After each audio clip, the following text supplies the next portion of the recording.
everyone, this is Rainsy Alvito, Senior High School Faculty of Congressional Integrated High School, and now taking up my doctoral degree, major in Industrial Education Management. Today, I will present my title proposal, which tackles a very timely and relevant topic in the present challenge we are globally facing today. Since the World Health Organization declared the outbreak of novel coronavirus disease in March 2020, it has been changing almost all aspects of human lives, be it at work, health, social interactions, and even at school. Governments and public health institutions across the globe have set social distancing and stay-at-home guidelines to battle the COVID-19 pandemic. As a result, people's daily social and professional lives are now turning to technologies and moving online. With schools forced to implement alternative education modalities such as online learning, incidences of cyberbullying increased and are expected to even increase more in the coming months. According to the study conducted by Life, a company that detects filters and abusive words and toxic content online, hate speech among children and adolescents, mostly against Asians, has increased since the students started online classes. On the other hand, similarly, the study conducted by Jain et al. In 2020 in India showed that ages 17 to 18 were highly vulnerable to cyberbullying, as almost 80% of this age group was cyberbullied and continued to be cyberbullied amidst the lockdown. Nearly one-third of these victims responded that they were negatively affected by the act, yet the most severe action they took was only reporting or blocking the perpetrators on their social media platforms or simply by ignoring them. A survey also found that the online environment with the highest share of cyberbullying incidents in the United States is none other than Facebook and Twitter. In the Philippines, child protection is a growing area of work which focuses on safeguarding children from abuse, neglect, exploitation, and violence affecting girls and boys in all settings, of all ages, and from any social background. To achieve this goal and objective, DepEd Order No. 40, Series of 2012, also known as Child Protection Policy, was created and being implemented in all schools in the Philippines. The policy aims to protect all school children from all forms of abuse or violence that may be inflicted by adults and their peers. Presently, cases of cyberbullying and abuses with the use of social media platforms are quite alarming, as students are required to use the internet to connect to school. So this became one of the reasons why students' mental health is declining.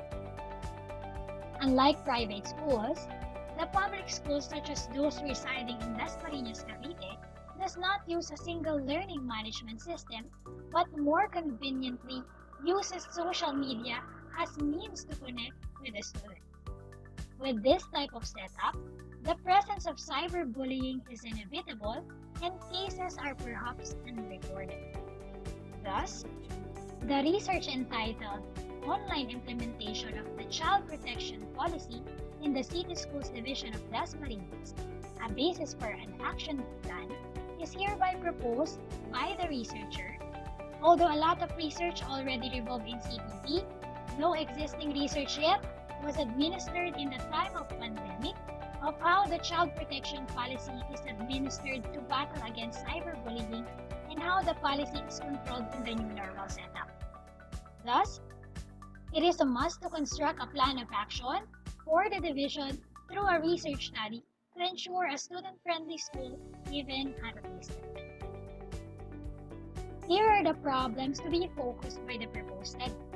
The research study aims to assess the online implementation of the child protection policy in the City Schools Division of Dasmariñas for school year 2020 to 2021.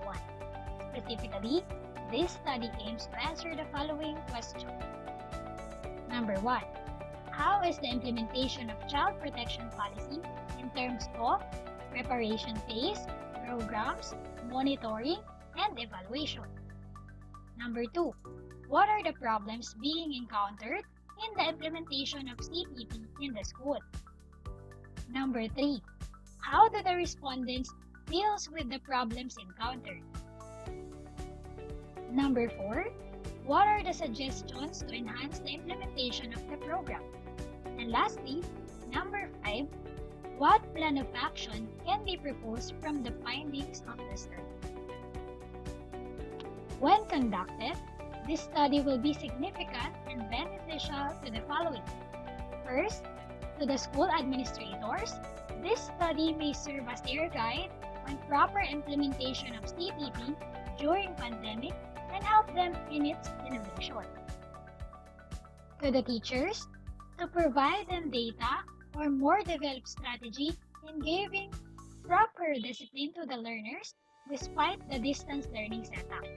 Teachers may also have a positive outlook towards CPP because of the study. To the students, the results of the study may help them to have a school that is free from any kind of bullying and abuses in which they can build a good study habit. And lastly, to the future researchers who are serving this research as a basis in their future study. Shown is the research paradigm that will be utilized by the proposed research.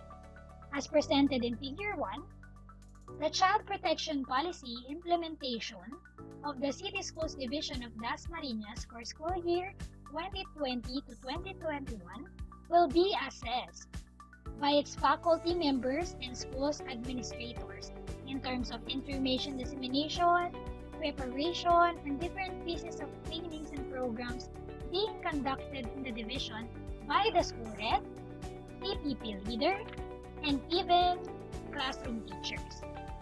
This will then be analyzed and interpreted to come up with findings that will serve as the basis for a plan of action to enhance the program.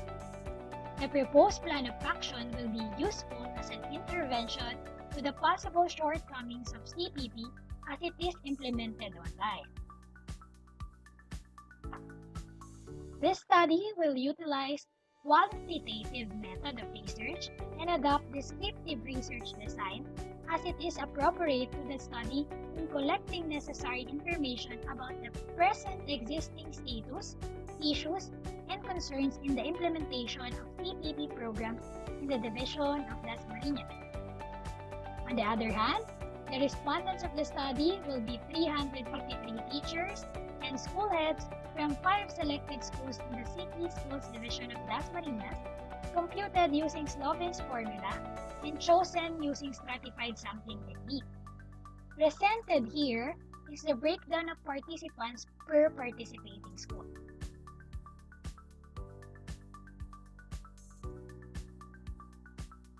The survey instrument to be utilized in the study is adopted from the questionnaire developed by Tao Tao on 2015 for a study in CPP implementation in Tarlac East District Schools. It has undergone validation and pilot testing to ensure its reliability and validity and to clarify the questions and identify potential bias in word selection. The adopted questionnaire includes 5 major parts, which is A. Demographic profile, B. 26 items in preparation and implementation of CPP, C. 11 items in different problems encountered, D. 10 items in measures undertaken, and lastly, letter E. 9 items in different suggestions. In data gathering method, the following procedures are to be undertaken. Number 1, the researcher will ask permission through writing the division superintendent a letter to conduct the study. After permission was granted, request letters will be sent to the respective school heads of Dasmariñas asking permission for the researcher to administer the study. Process number 2. As soon as the request letter to different schools was granted, the link survey forms, together with the informed consent forms, will be sent to the participants' DepEd emails and Facebook accounts. The package will also include a letter that explains the purpose of the study and requested voluntary participation. Additionally, it will also be stated that the respondents will also not benefit in any way by participating or suffer consequences for not participating, and their identities will also be protected throughout the study. A point person, such as the school's research coordinator, will aid us in the distribution. The submission of responses will commence after a week, and the Google Form link will be closed. On the third process, the collation, organization, and analysis of data. After retrieval of forms online, the data gathered will be encoded, collated, organized, and statistically treated using identified statistical tools and existing studies. And lastly, constructing an action plan. After the analysis of results, the researcher will come up with a plan of action to the enhancement of child protection policy online implementation with the teacher and school heads' responses as basis. In processing the data gathered, the following statistical treatment will be employed. First, frequency, count, and percentage. This will be used to determine the strength and weakness of the implementation and the problems being encountered by the implementer. Also, rank analysis will be applied to obtain the relationship between set of items used in the checklist of preparation and implementation, the problems encountered, billings, and the suggestions to enhance CPP implementation. All of computations will be done using Microsoft Excel. And that will be all for my presentation. If you have questions, suggestions, or improvements or clarification, please feel free to contact me through the following. Thank you for listening. Stay safe and God bless.